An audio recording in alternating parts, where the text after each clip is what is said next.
Liquor scam కేసులో అరెస్టైన ఢిల్లీ ముఖ్యమంత్రి Arvind Kejriwal judicial custody court July 3వ తేదీ వరకు పొడిగించింది. ఢిల్లీ మద్యం పాలసీ కేసులో మార్చి 21న కేజ్రీవాల్ను ఈడీ అరెస్ట్ చేసింది.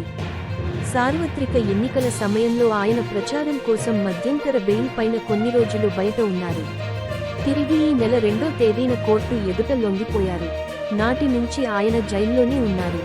తాజాగా కేజ్రీవాల్ కస్టడీని రౌస్ అవెన్యూ సిబిఐ ప్రత్యేక న్యాయస్థానం పొడిగిస్తూ ఉత్తర్వులు జారీ చేసింది. తెలంగాణ మాజీ ముఖ్యమంత్రి కేసీఆర్ కూతురు కవిత ఇదే కేసులో 3 నెలల క్రితం అరెస్ట్ అయినప్పటికీ ఇంతవరకు బెయిల్ లభించలేదు.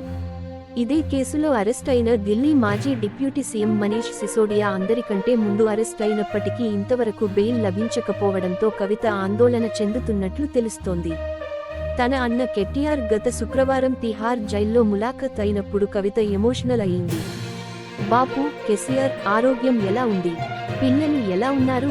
నేను ఈ కేసు నుంచి బయటపడే అవకాశాలు ఉన్నాయా అని కేటీఆర్ను కవిత అడిగినట్లు తెలుస్తోంది. నీకు బెయిల్ వస్తుంది అని కేటీఆర్ చెల్లెలు కవితకు భరోసా ఇచ్చారు.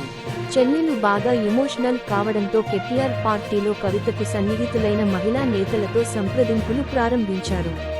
ఇద్దరు మాజీ మంత్రులైన సబితా ఇంద్రారెడ్డి, సత్యవతి రాథోడ్లను మంగళవారం తిహార్ జైలుకు వెళ్లి పరామర్శించాలని కోరినట్టు సమాచారం. కేటీఆర్ కోరిక మేరకు సబితా, సత్యవతి రాథోడ్ ములాఖత్లో కవితను కలిసి ధైర్యం చెప్పారు.